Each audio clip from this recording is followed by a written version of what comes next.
1,00,000 మంది శివభక్తులతో కలిసి మహారుద్రాక్ష పూజలో పాల్గొనండి. వెంటనే కాల్ చేసి మీ పేరును నమోదు చేసుకోండి. హాయ్ హలో నమస్తే, welcome back to Suman TV. Present మనతో పాటు ఉన్నారు సైకాలజిస్ట్ విజయసింగం గారు. నమస్తే మ్యామ్. నమస్తే మేడం. మేడం, చాలా మంది తల్లులు అంటే వాళ్ళకి షేరింగ్ చేసుకోవడానికి లైక్ హస్బెండ్ బిజీగా ఉండి కొంచెం పట్టించుకొని హస్బెండ్ ఉన్నాడు అనుకోండి, ఇంకా పిల్లలతోటే వాళ్ళకి ప్రపంచం అంతా ఇంకా పిల్లలే. లైక్ ఇంకా అత్తమామలు కానీ అటు ఇటు వాళ్ళ తరపు వాళ్ళు కూడా ఈమెతో ఎక్కువగా బాండింగ్ లేకపోవడం, చెప్పింది వినకపోవడం వల్ల ఏ బాధ వచ్చినా ప్రతి సమస్యను కూడా పిల్లలకి చెప్పుకొని పిల్లల దగ్గర ఏడవడం అనేది, ఆ పిల్లలు ఏ ఏజ్ అయినా సరే, ఇంకా వాళ్ళు పెద్దవాళ్ళ టీనేజర్స్ చిన్నపిల్లలు అంటే ఇంకా 8 years 9 years పిల్లలందరికీ ఇప్పుడు అన్నీ తెలిసిపోతున్నాయి. పిల్లలతో ఏడవడము, పిల్లలకి చెప్పుకోవడము, బాధను వ్యక్తం చేసుకుని వాళ్ళు కొంచెం బరువు దించుకోవడం, ఇలాంటివి చూస్తూ ఉంటాం. తల్లులు పిల్లలతో చెప్పుకొని ఇలా ఏడవడం అనేది ఎంతవరకు కరెక్ట్ అంటారు? దీనివల్ల వచ్చే పరిణామాలు ఏమన్నా ఉంటాయా అసలు? డెఫినెట్లీ మేడం, చాలా ఇంపార్టెంట్ క్వశ్చన్ అడిగారు మీరు.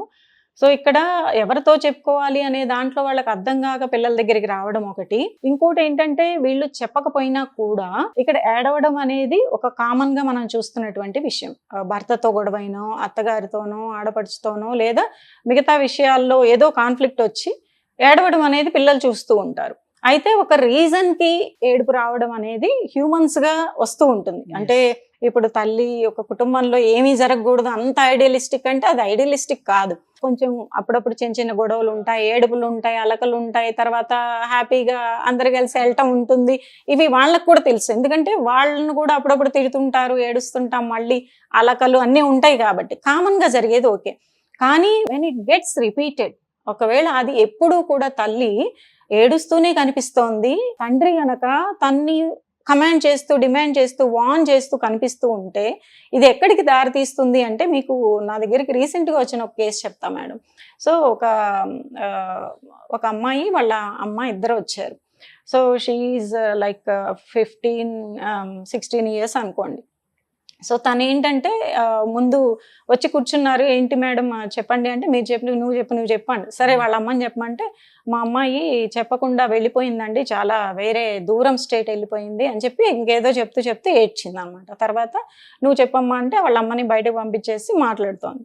సో మేడం ఇప్పుడు చెప్పేటప్పుడు తను ఏడ్చింది, that is okay, it's logical, నేను వెళ్ళిపోయాను, ఆ బాధలో ఏడ్చింది, దానివల్ల ఇబ్బంది లేదు. కానీ నేను పెరుగుతూ చూసిన క్రమంలో ప్రతి దానికి ఏడ్చి వాళ్ళు అఫ్ కోర్స్ డివోర్స్ అయ్యారు తర్వాత, అంటే ప్రాబ్లం ఉంది, నేను కాదన్ను, కానీ ఏడవడం, వాళ్ళ డాడీ ఏమో దాన్ని it's take it for granted and అది విక్టిమైజ్ అవ్వడం. కాబట్టి తను ఏం డిసైడ్ అయిపోయిందంటే, తన ప్రాబ్లం ఏంటంటే ఇది చూసి నేను ఏడవడం మానేశాను.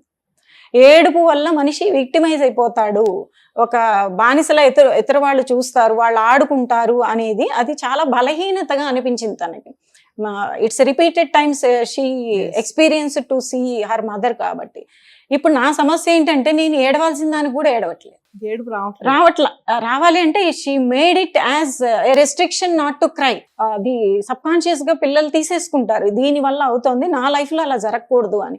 అది తనకి తెలుసు ఇప్పుడు, but she is unable to come out of it. దీనివల్ల నేను చాలా సఫర్ అయిపోయి సఫకేట్ అయ్యి, ఇక ఆ రోజు నాకే తెలియదు, నేను ఉండబుద్ధి కాలేదు నాకు. So they are over protecting and emotionally not that much connection. వీళ్ళు ఏమనుకుంటున్నారు, ఆ అమ్మాయి నేను బాగా చూసుకుంటున్నాను అంతా అనుకుంటున్నారు, కానీ over security, over protection, monitoring చేసేటప్పటికి అక్కడ తనకి ఎమోషనల్ కనెక్షన్ లేదు. సో తను ఏడవడానికి కూడా అవకాశం లేదు, తనకు తాను ఏడవడానికి అనుమతించుకోవట్లేదు. దట్స్ వై ఏంటి, ఇంకా అక్కడి నుంచి బయటపడిపోవాలి, పంజరం నుంచి బయటకు వెళ్ళిపోయి ఇంకెక్కడికో ఒక ఫ్రెండ్ దగ్గరికి వెళ్ళి దూరంగా, ఎంత దూరం అయితే అంత దూరం, అదర్ స్టేట్ షీ వెంట్. ఇలాంటివి ఒక కేసు కాదు, నాకు 4-5 కేసులు వచ్చాయి.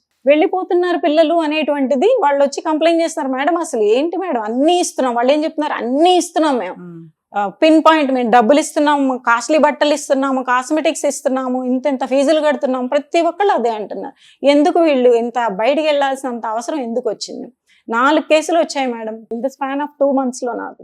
ఎందుకు అనేది రీజన్ చూసుకుంటే, వాళ్ళు it's a kind of amenities, other amenities ఇస్తున్నారు, కానీ బేసిక్ గా పిల్లలకి emotional connection and emotional security కావాలి పేరెంట్స్ తో, అది మిస్ అవుతుంది. ఓవర్ మానిటరింగ్ చేసేస్తున్నారు వీళ్ళు, ఏం చేస్తారు అనే విధంగా. మళ్ళీ సింగిల్ పేరెంట్ ఉన్న వాళ్ళు ఏం చేస్తున్నారంటే, ఈ డెసిషన్ ని కంబైన్డ్ గా అందరినీ కూర్చోబెట్టి పంచాయతీ పెట్టి తీసుకోవాలి, మళ్ళీ ఏమవుతుందో ఇప్పుడు సింగిల్ పేరెంట్ కాబట్టి దాన్ని ఏమవుతుందంటే ఓవర్ ప్రొటెక్టివ్ అయిపోతుంది. ఇంతమంది ముందు పెట్టాలి అనేటప్పటికీ తనకి ఇంకా ఇట్స్ నాట్ ప్రయారిటైజింగ్ హర్ అన్నట్టు ఉంటుంది అనమాట. సో అలా చాలా మందిని చూస్తున్నాం మనం. ఇంకొకటి మీరు అడిగింది ఏంటంటే పిల్లలకి షేర్ చేసుకోవటం డైరెక్ట్ గా. ఎందుకంటే మేడం చాలా మంది మదర్స్ టీనేజర్స్ పిల్లలు ఉన్నారనుకోండి, వాళ్ళు ఏంటంటే పిల్లలే కదా వాళ్ళకి అర్థమవుతుంది, వాళ్ళకి మన బాధ అర్థమవుతుంది, వాళ్ళు కూడా రేపు పొద్దున వాళ్ళు కూడా ఏమైనా మాట్లాడడానికి ఉంటుంది నా తరఫున అన్న ఆలోచనతో కూడా చాలా మంది మదర్ షేర్ చేసుకుంటారు. అయితే అందులో ఏమి షేర్ చేసుకోవచ్చు, ఏం షేర్ చేసుకోకూడదు అనేది వాళ్ళ ఏజ్ కి తగ్గట్టు ఏం అర్థం చేసుకుంటారో అంతవరకు, కానీ అంతకు మించి షేర్ చేసినప్పుడు వాళ్ళ మైండ్ డిస్టర్బ్ అయిపోతుంది.